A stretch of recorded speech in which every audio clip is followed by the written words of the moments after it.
tackle chapters 6 and 7. I was going to talk about online counseling, but I decided that I need some newer research, post-pandemic research. I put that lecture together, what was it, 2018, 2017, 2018, when we were having problems with personnel and I needed to teach. We had set up classes in Tuba City and in Saline, and one of the things that happened was the instructor at Tuba City quit. He quit on Friday. He quit on Friday before the Monday before the classes started. So we had to hustle around and try to figure out how to teach classes in two different places at the same time. And what we decided to do was to teach a face-to-face class in Saline and online class in in Tuba City. We didn't have Zoom access at that point, but anyway, everything worked out fine. And online counseling may be the wave of the future. So we'll talk about that next time. I'll put some more research in there. Right now, it just has pre-pandemic research. So I'll find some research since COVID struck. So let's go ahead and get started tackling chapter 6, maybe. Wait a minute. There we go. Basic interpersonal skills. As we learned previously, a good counselor. One of the things I need to talk about before I even start this is you guys need to get your histories in. I was just thinking about this as I was eating lunch, and I was telling myself, maybe you should just create a Dropbox, you big goof. And then I thought, well, it's one more thing to do. So I'll try to remember to create a Dropbox for your histories. You need to get these things done. You need to decide what kind of a problem you are going to have. And we keep talking about this, or I think I keep talking about this. Maybe I'm just remembering what I said to other classes. But one of the things that you need to make sure when you create your character, they can't have any problem that you have or have had. Otherwise, it might cause a relapse. It can't be a problem that you're close to. So um, if you have a relative that has depression, a close relative that has depression, you should probably stay away from it because that can cause a relapse. We become empathic with our relatives, and it's always possible that you acting out their problem may cause you to have a similar problem. So let's stay away from things that are close to us, things that we have a problem that we've had in the past, and get these things in. We're not going to start until the end of October, and you have until the end of October to get these things in. However, it's kind of nice to get them out of the way and to decide. Once you decide what your character's problems will be, you can write your paper, and that's what you write your paper on. You write your paper on whatever the problem is that your client has, whatever that problem is. So it's a research paper looking at a problem that you are going to mirror as your character. So let's go ahead and get started. I'll keep trying to reiterate this because I can't remember what I've told you guys and what I told the people over the summer and the people in the spring and the people in last fall. Well, anyway, I keep teaching this class and anyway.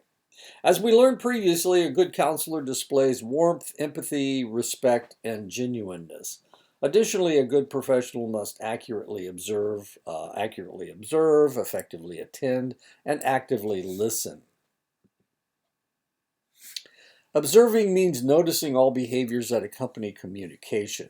This type of communication is known as nonverbal communication. Facial expressions, breathing patterns like sighing, gestures, movement, posture. And this is one of the problems with Zoom counseling or online counseling. You can't see all of their body movements. You can't see what they're doing with their legs, probably. You can see everything else, but you can't see what's happening with their legs.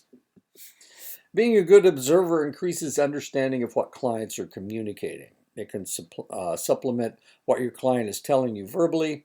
It may verify what is being said or contradict it.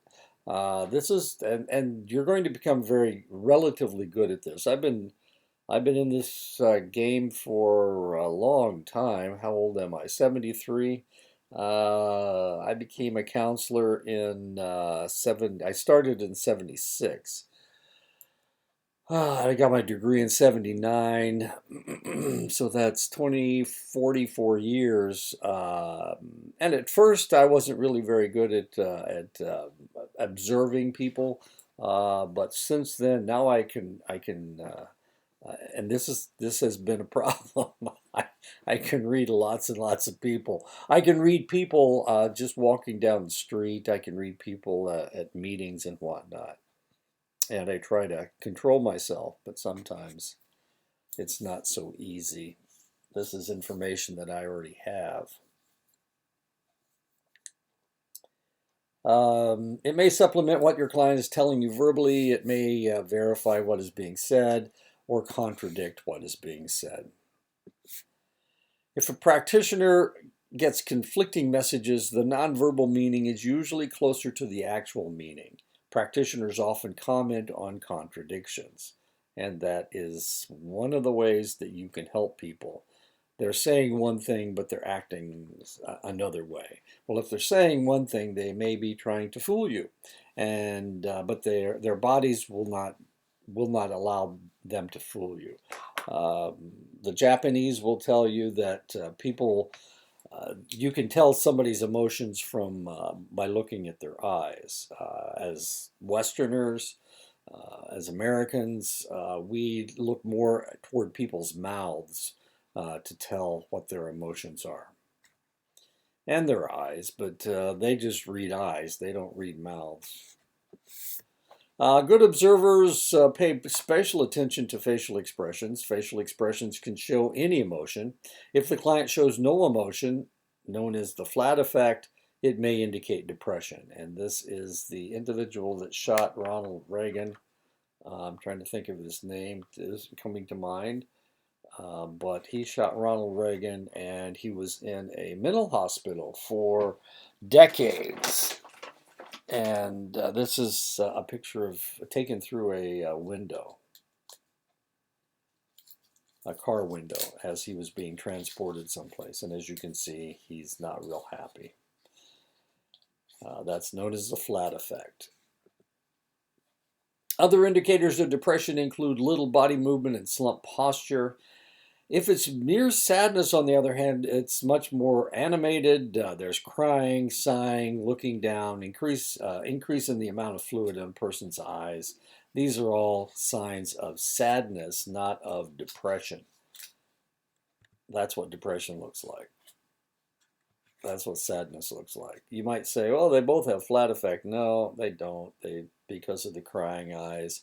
You'll see a lot more expression in their faces. This guy, well, I'm not going to tell you that, but I can't think of his name. Stress is expressed by, okay, I'll tell you, geez, just a second. If you've ever seen anybody that was decapitated, that's the way their facial muscles are just completely flaccid. That's the way they look. How do I know that? Well, unfortunately, I worked in the morgue. Stress is expressed by muscle tension, movement, shallow breathing. Looking away may indicate thinking, remembering, being hesitant about talking. And that's okay because you're reading them the whole time and you know that they are going to give you some information pretty soon. Or if they don't give you any information, you know that they're trying to keep some information from you. Clenched fists must be interpreted by the context of the situation and may indicate stress, frustration, anger, or potentially anxiety. The counselor must remember that gestures are culturally developed, so they have to understand the culture of the individual that they're counseling. When someone experiences strong emotions, their skin tone may change color, darkening or looking rosier than usual. Skin tone change usually starts at the chest and moves up the face. Now, you might think that this is easiest to read in white people, but the reality is everybody has the same skin changes. I can remember reading African Americans, and Africans actually, very, very dark individuals with very, very dark skin. You can read you read it in their lips, their hands, their nostrils. So it really doesn't matter how pale or how dark somebody is. You can still read their skin tone. Facial expressions. What emotion do you seem to be displaying? Do they have tears in their eyes? Is the mouth turned up or down? Is the brow wrinkled? Are there circles under the eyes? Are they smiling? Eye movement and eye contact. Are they looking mostly at the floor? Are they looking mostly at the ceiling? Are they looking around the room? Are they looking directly at another person? Are they staring? A lot of times, if they're staring, it means that they're not looking at you. What they're doing is they're looking toward you, but their mind is someplace else, and they're not really thinking about whatever is going on in the room. Body position, how are they sitting? Are they leaning back, slumped over, slouched, upright and stiff, legs crossed, feet flat on the floor, legs curled under, legs crossed, ankles crossed? Body movement, did they hardly move at all? Did they move slightly? Did they fidget most of the time? Did they nod their head or swing their legs? Did their movement change during the interchange?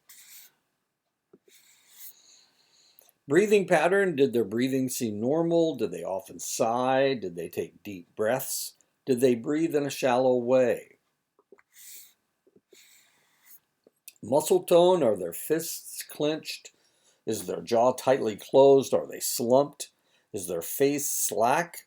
Has their muscle tone changed during the interchange? Gestures, what were they doing with their hands? Did their hands stay in their lap folded together? Were their hands moving around most of the time? Were their hands in tight fists?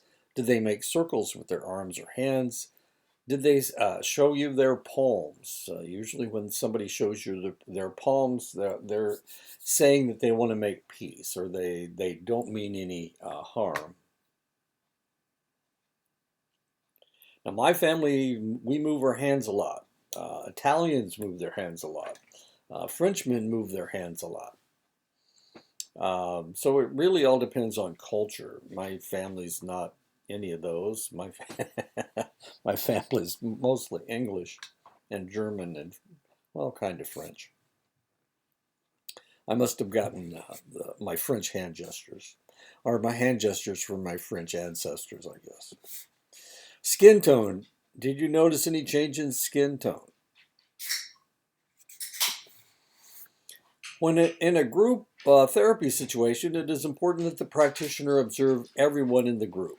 They should not only observe the individual speaking, but how the members of the group are reacting to what the speaker is saying.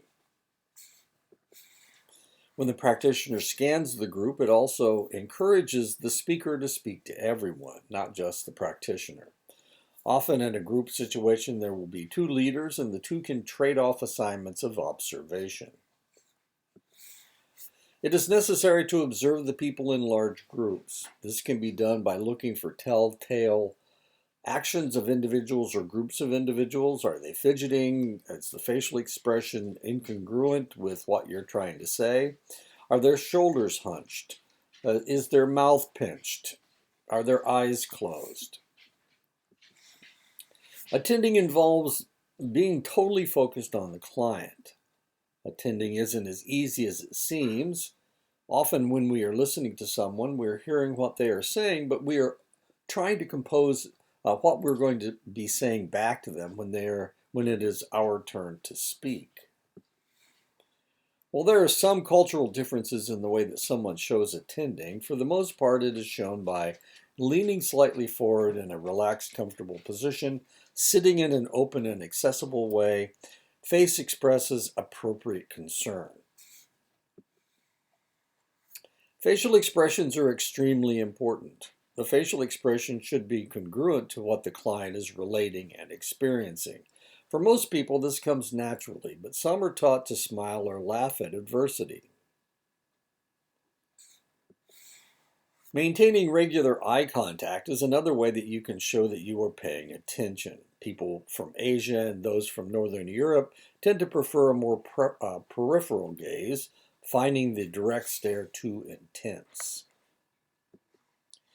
Any distracting behavior, including taking notes, should be avoided as it distracts from the process. They may see fidgety movements on your part as disinterest, impatience, and boredom. So, how in the world are you going to take notes? What you need to do is think your notes and then take your notes afterwards. That's probably the best way to do it. If you're writing something while they're talking to you, they will stop talking and they may change subjects by the time you get back to them. So don't do it. Take your notes in your head. Another way to communicate involvement is through minimal encouragement. Minimal encouragement involves repeating one or two words a person says, nodding, saying something in the affirmative like, uh-huh. Listening involves fully focusing on what the other person is trying to communicate. Listening actually goes beyond attending. Most of us are composing in our own minds as others talk to us, but listening is total absorption in what the client is saying, kind of like Pee Wee Herman. Paul Rubens just died not very long ago of cancer. Listening isn't just hearing the words, but conveying the understanding of the implications of what the client is saying. While listening, the practitioner uses minimal encouragement to get the client to continue disclosing. Listening involves noticing the client's communication style, including tone, volume, speed of delivery, noticing pauses, silence, changes in patterns of speech. And right now, let's talk about silence. Silence is actually quite important. A lot of people are embarrassed by silence, but as a counselor, one of the things that you need to do is allow the client to think. In other words, let them be silent. And when they are silent, then you be silent so that they can think. If you try to say something to them while they're not saying anything, then you will interrupt their train of thought, and you don't want to do that. Communication styles vary by culture and between families. Some are direct, some are clear, some are easy to understand. Some use jargon or colloquialisms. Some have a narrative style. Some are confused, have this confused circular manner where they talk in circles. Some jump from one topic to another. Do not complete their thoughts. Some do not complete their thoughts. Communication can only take place if you allow the client proper time to express their thoughts and feelings. Silence is good for the client as it allows them to garner their thoughts. Many practitioners are uncomfortable with silence and want to fill it with their own voices. Once upon a time, there were a spat of suicides in Omaha when I was stationed there, and then that's where I got out of the service in Omaha, or Bellevue actually, but that's not important. Anyway, so we're in Omaha, and at one of the Catholic high schools, they had a spate of suicides. They had, let's see, how did that work? They had 3 suicides in one week, and then they had 2 more the next week. and then they had three more the next week. It was and it was weird because none of these people knew each other. It was just kind of strange, and nobody could quite figure out what was going on. So they brought in a bunch of uh, the APA brought in a bunch of psychologists from New York City. They were volunteers, and they came in to stop the suicide. And what happened was that people from New York City, of course, are a little bit different from people than farm boys, farm boys and girls from Nebraska. So what happened was they came in and they started counseling people, grief counseling and trying to talk about suicide and whatnot. And it didn't take more than a couple days before everybody was up in arms. They just couldn't stand these guys from New York City because they wouldn't let them think. They kept filling all the empty spaces with counsel with talking, and the kids, they would open up and then they would be closed off by these guys talking. So eventually they sent them home, but it was them coming up and um, getting angry with the people from New York that kind of stopped everything. It was really kind of an interesting. The whole community came together to kick these guys out. Well, they didn't really kick them out. They were all volunteers. I mean, that wasn't what was going on. It didn't have anything to do with money. It had to do with the fact that they didn't know how to communicate with kids from Nebraska because they were from New York City and they weren't used to silence at all, and it they had trouble sleeping because they were in a hotel that there was no noise because in New York there's noise everywhere all the time. Anyway, it was really kind of bizarre. So what's my point? So let people think. That's my point. Even when practitioners are fully focused on listening, they may misinterpret the client's words. A client may use emotional words differently because of cultural or familial imperatives. Interpretation must be explained by the client. And there you go. The client is the expert on their own language.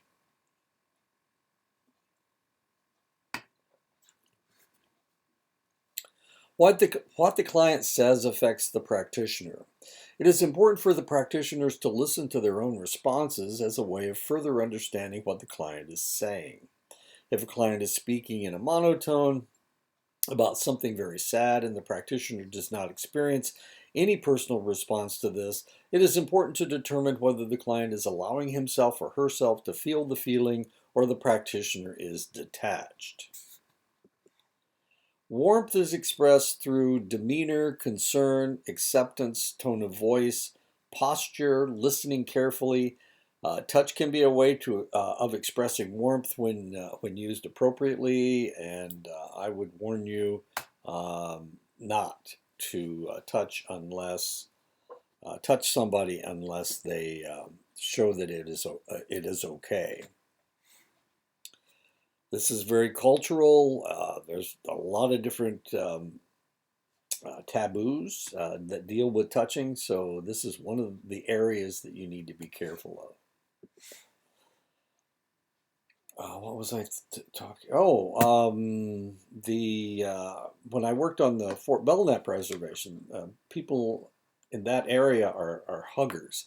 They like to hug, so everybody hugs each other. It's a kind of a constant, but I noticed that it's not as prevalent on the Navajo Nation as it was up in Montana. And it wasn't just the people of Fort Belknap. It was also the on the Blackfeet Reservation. It was also on the Flathead, Fort Peck. Not as much on Fort Peck. Fort Peck has four different tribes, and a lot of times they don't get along very well. But Crow Reservation Northern Cheyenne. A lot of hugging taking place. The appropriate expression of warmth can depend on many diversity issues. Gender influences how warmth is expressed. Particularly, this is influenced by various religious or spiritual beliefs. Racial and ethnic differences and cultural norms influence the expression of warmth. The power differential between different people can confuse how expressions of warmth are interpreted between a child and an adult, a doctor and a patient, or a person with perceived economic power with one who does not have this. This is really kind of a curious situation. I had a person from my alma mater. I went to Wabash College. This guy came to visit me. He was trying to get me to donate money to the college. That was his idea. But once he got here, of course, we had this long conversation about my memory of my time at Wabash.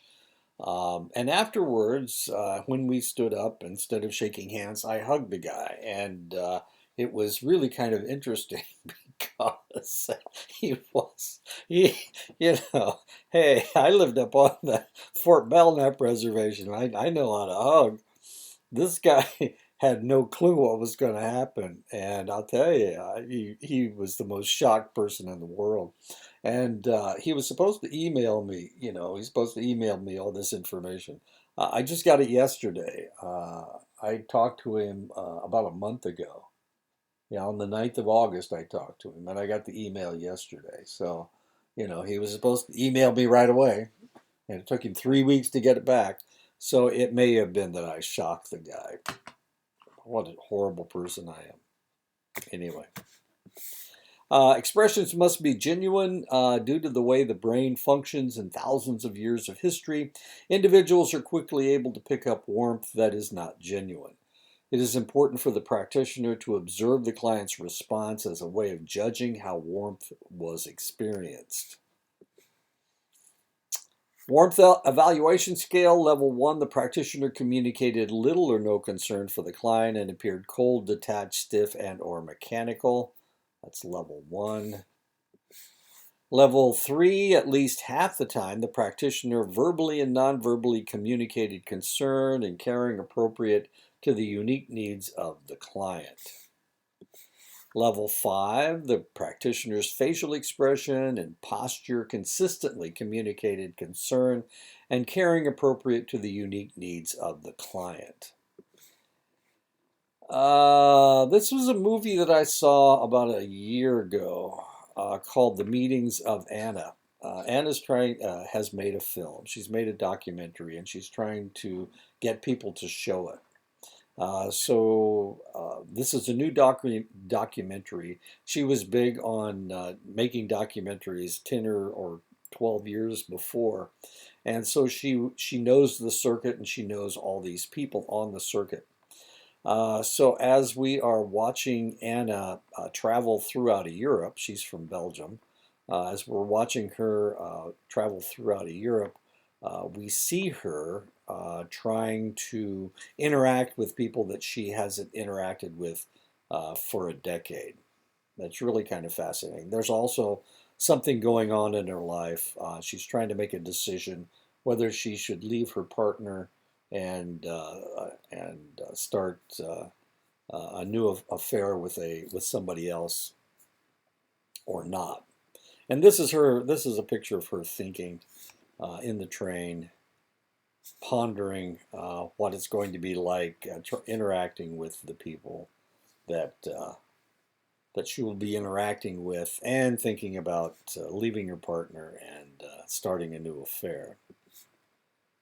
And there she is again on another train, thinking about what's going on.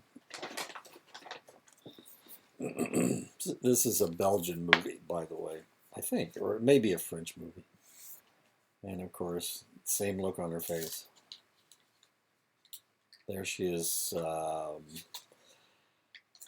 She's about to meet an individual that she has had an affair with in the past. And she's a bit concerned how they will react to her.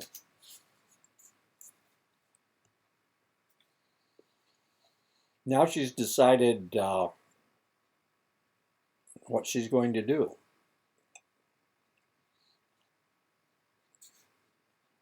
You can see the smile on her face.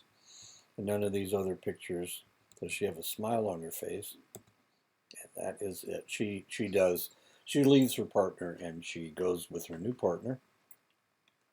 Her old partner was male and her new partner is female. Here we go. Okay, let's tackle chapter 7. Not a very long chapter.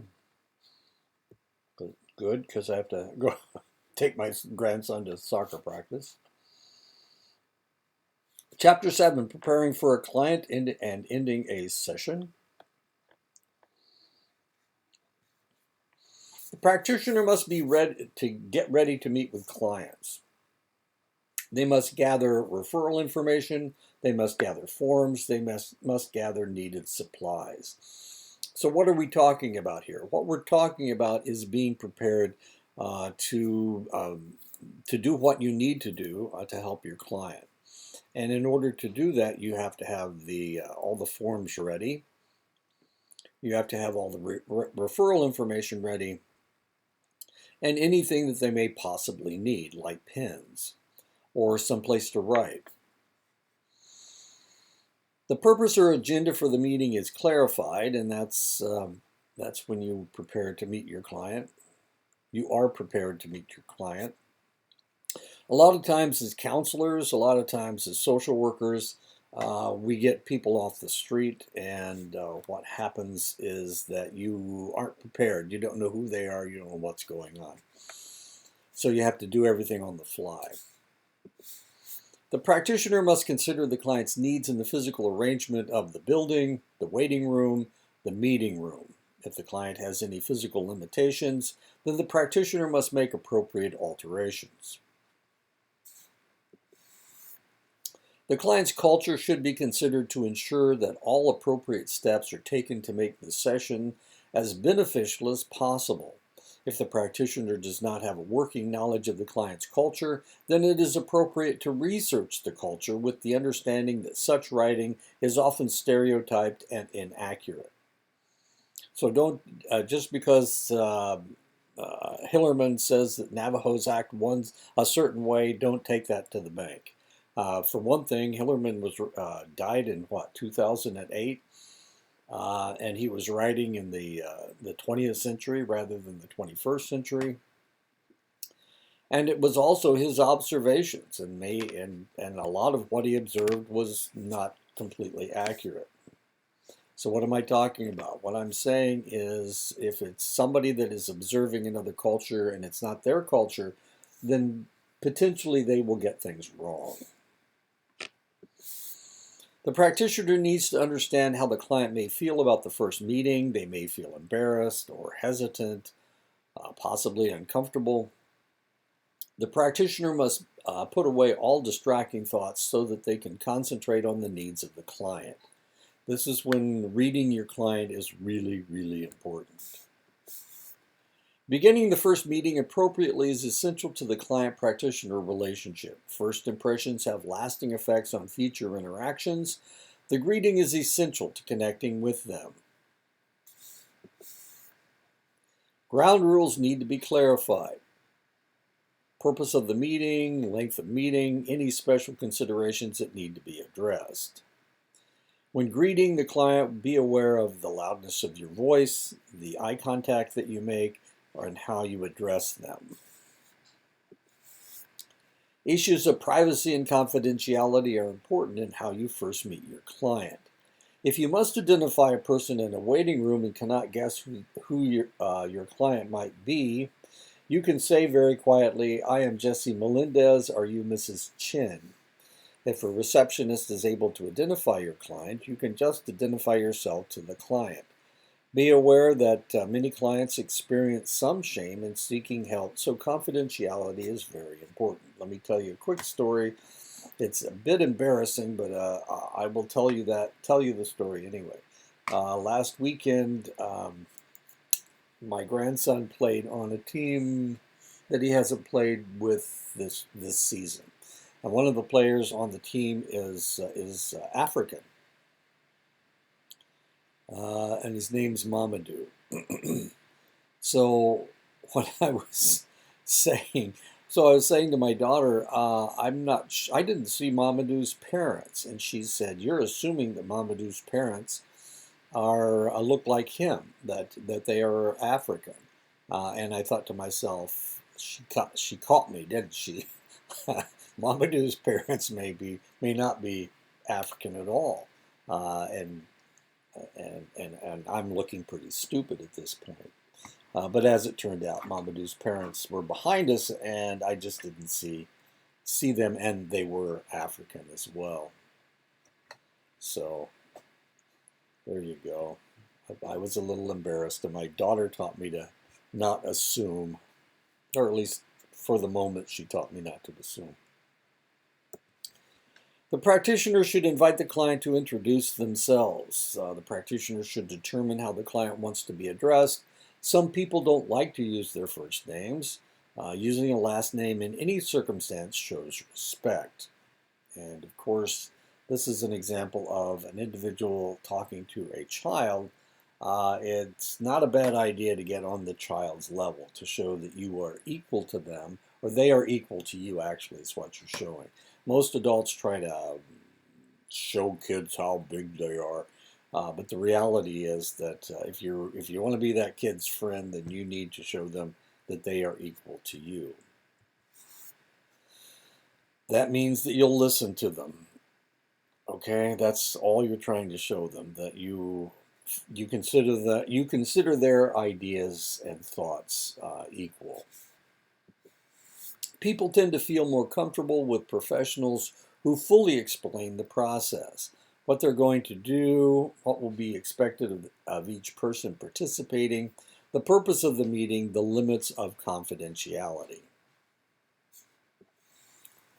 When beginning meetings with children and adolescents, explanations will need to be made that they can understand. Special issues of confidentiality will need to be covered. Education about your role is important, as well as what you expect of them. How you will include their parents or caretakers also needs to be made clear. And this is different state to state. In some states, you have to disclose all information to the parents if they ask. And in other states, you don't. So it's important that you find out what your state tells you have to, how much you have to disclose. And you need to be honest with the kid. You can't lie to them. The first time they catch you lying, that's the end of your counseling. First meetings with groups and families, be sure that the members of the group are acquainted with each other. Clarify ground rules for talking. Explain what the role of participants will be. In families, you may want to ask how the members want the family to be different.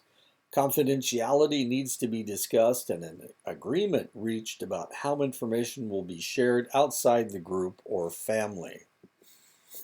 For subsequent sessions, some practitioners like to start their sessions by allowing the client to initiate the conversation, thus setting the direction of the meeting. They may say, "Where would you like to start? Let's begin by discussing the progress you have made since our last meeting." Confidentiality is one of the most important elements to address at the beginning of the first meeting. You need to assure clients that information shared with you will be kept confidential, secure, not shared with others unless they sign a consent form. And in a lot of organizations, they have to sign a consent form that allows you to talk to the other counselors in the organization. Why would you do this? If you need to consult someone who has information that you don't have, who has worked with a client similar to yours, you will be able to disclose select information.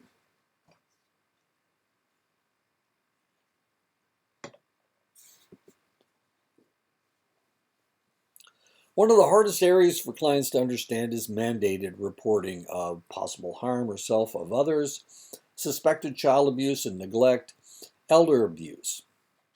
Begin your discussion of confidentiality by covering the legal limits of your state.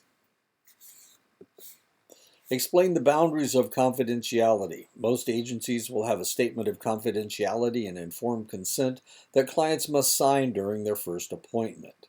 If a client is mandated by the court to see the practitioner is required to report back to the court. If the client is considered a minor, the parents or guardians usually have the legal right to know what happens in a session.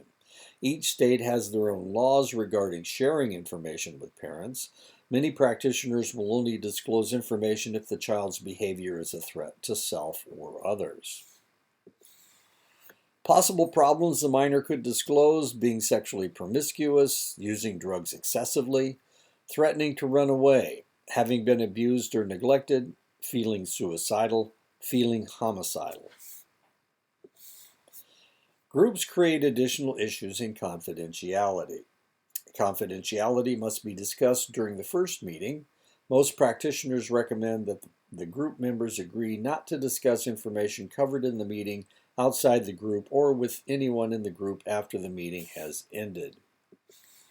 Many organizations require administrative contracts, which may include detailed descriptions of the nature and the limits of confidentiality, explanation of when disclosure is required by law, what to do in case of emergencies, payment terms, confidentiality of records and email communications, rights of the client to review records, telephone and emergency procedures, cancellation policy, information about the practitioner's qualifications, training, education, and licensure. Other information that the client needs: payment, emergencies, telephone or email contact, how contact between sessions will be handled, cancellation policies, and length of meetings. Okay, if you don't have a policy, if your organization doesn't have a policy dealing with cancellations, then what will happen is you will have many, many cancellations. People will just not show up. This is tough. It's tough coming in to see a counselor. And if you don't have some kind of a cancellation policy, then you will end up filling your schedule with people that won't show up. So what most organizations will do, they'll make them pay whether they show up or not. And they can cancel, but they have to cancel a week in advance or whatever. That's the way it works. Closing of a session is just as important as the opening minutes. The practitioner may want to discuss possibility of future meetings, what has been covered in the sessions, and request feedback. Ask a client what has been helpful, support the client's courage. Keep in mind that different cultures have different expectations. Closing statements that you might use: how would you like to end today? We have 10 minutes left today. This seems like a good place to stop today. We've talked about some important things today. Although we need to end for now, it seems like it might be helpful to continue our discussion next time. We have 15 minutes left. Do you have any closing thoughts about our meeting today? Let's talk about what we have accomplished today. What did you find most helpful in our work today? I would recommend that we meet weekly for the next 4 weeks and then evaluate our progress. Does that plan sound okay to you? We're about out of time and have covered most of the points on our agenda. I think this is a good point to end. Shall we meet again next week at the same time? And there you go. That is the end of that. So next time we'll talk about, one of the things we'll talk about is online counseling and how it has worked in the past and how it may be the wave of the future. So I'll talk to you next week in September.